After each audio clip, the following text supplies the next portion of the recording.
Well, good evening, guys. What's going on? It's about 12 after 6 p.m. West Coast time. It's still the 22nd of Monday, 2025.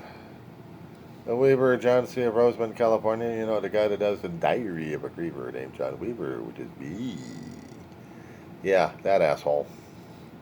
Speaking of which, I have been staying off the chatterbox on the YouTube left and right. I didn't want to deal with these guys. We're dealing with a lot of changes that's been affecting everybody's health and conditions left and right. RFK still wants no vaccinations for anything. He's a sadist, masochist, he's a monster.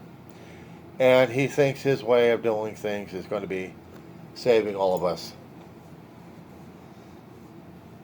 He's going to be working with agencies to wind down animal testing. I know a lot of animal groups out there would want that to happen because they don't want to see the animals dying. I know. We use it for cosmetic, but we also use it for medical testing as well, and it sucks. But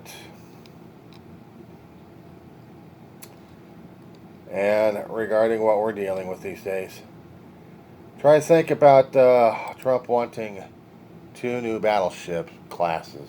Actually, one class, but two ships. He wants battleships under his name.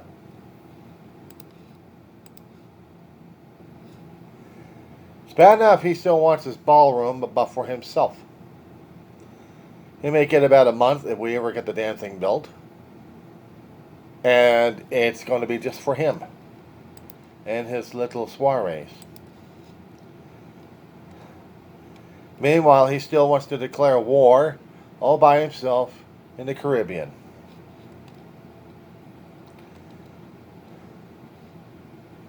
Apparently, Trump's been warning the entire South American country one way or another. Just by the presence of the U.S. warships out there, active, that anybody who's dealing with that territory is going to be in the hot seat. A few warships and aircraft on the west coast of Central America, and not to mention several ships out there on the east of it in the Caribbean waters. I'm checking out some of the late stories past couple of days. Colombia's been warned. Trump still hates windmills. He still don't like windmills. Because windmills are something that causes cancer. It causes problems with people. We can't have this. They're windmills. Oh my God, they're scary.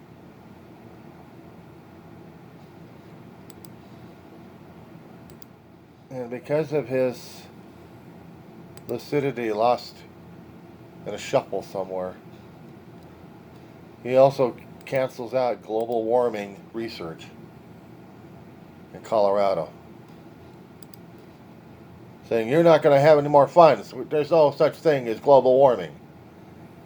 Well, let's see, when the tides are going to be rolling in a lot heavier, a lot more water coming in, weather patterns getting a lot more rockier. We're going to get more flooding left and right. Not to mention drought if we're lucky enough, we'll get drought. Maybe we'll get the both Arctic caps, north and south, that get melted.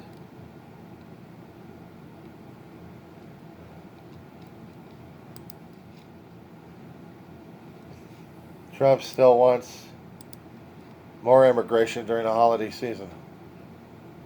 The Pope is saying it would be a nice thing for you to do. Don't do this thing. Even the bishops are saying, please don't do this. I thought Trump was supposed to be religious. He did that the last time he had it. Trump named a U.S. ambassador for Greenland. Denmark wants him. Wants to give a message, probably. Tell Trump to back off, otherwise they're going to have to deal with NATO in this one. regarding Greenland. But do you think Trump's going to be backing up on that one? Which particular force is he going to be sending out now if he doesn't have one? Normally we have MedPac, or we have MedFleet, and maybe another one out there in the Atlantic, ready for just in case. We've got Pacific fleets. We've got the ones out for the Gulf, actually the Gulf of Oman. He's an absolute terror at this point. He wants what he wants, and he's going to get what he wants because he's Donald Trump, and nothing else will stop this. He is on a holy terror. And right now, it's the hardest damn thing to deal with because now we get to deal with a lunatic who absolutely wants to control everything. I wouldn't be surprised if he was going to send out the Pacific Fleet over to Japan to bulk them up a little bit. And it's not telling China to stop shit. How about telling Japan and Korea to stop their shit? I wouldn't put it past him. But in order to defend Greenland, we would have to go through a Canadian fleet, wouldn't we? If not a Danish fleet. So it depends upon what we've got going.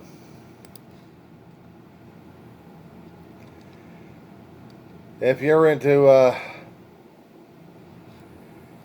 Jim Dean, Jimmy Dean is canceling one of it's shutting down, probably permanently, the main distillery. It's halting production because the sales of Jimmy Dean bourbon and Scotch, basically bourbon, is ain't happening. Trump's tariff on everybody. He wanted it. So, tariffs are killing Jim Dean. And the markets that usually would get the bourbon, they're gone. We lost it.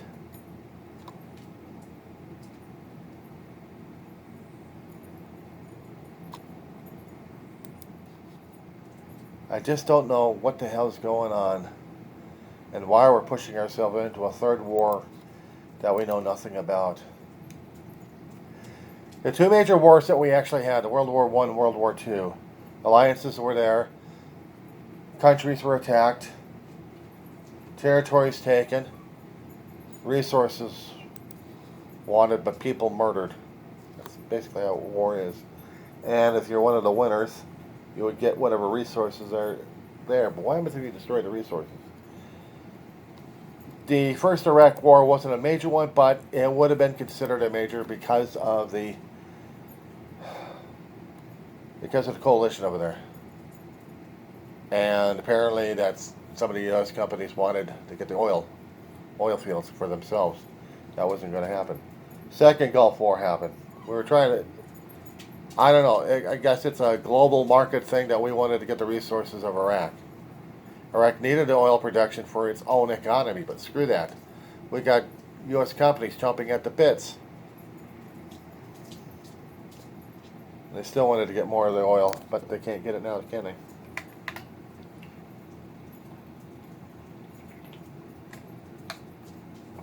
Major oil production right now is in South America. Colombia's got the fields for the coca, but they've also been long-term warring with each other and within itself for control of the government and the land. Venezuela was just dealing with one screwed-up regime after another, and Trump wants his own regime in there for it because he wants the oil back. He says it's U.S. oil. It's not U.S. oil. It's Venezuelan oil. But there's been sanctions for decades on it. And Trump wants the money. He wants the oil companies to pay him money. In order to do that, they need to get the oil. You ever read the book Economics of Hitman? Or, no, Confession of the Economics Hitman or something like similar to that thing? About a decade ago, I read it in a political science class, and I didn't understand what the hell it was. I thought it was partially fiction. But I was reading more and more about it, And I'm thinking to myself, damn, this stuff sounds familiar, doesn't it? Almost historically accurate. Was this the playbook that the United States was doing back in the 50s and 60s to 70s? And also to the 80s of trying to manipulate governments, putting up its own stooges? No wonder a lot of some of the independents I'm coming across are picking up on this one, and they're talking about it a great deal.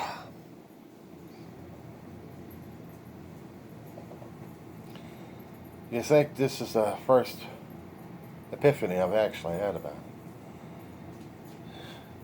No, but it is an alarm clock. It's an alarm bell for me to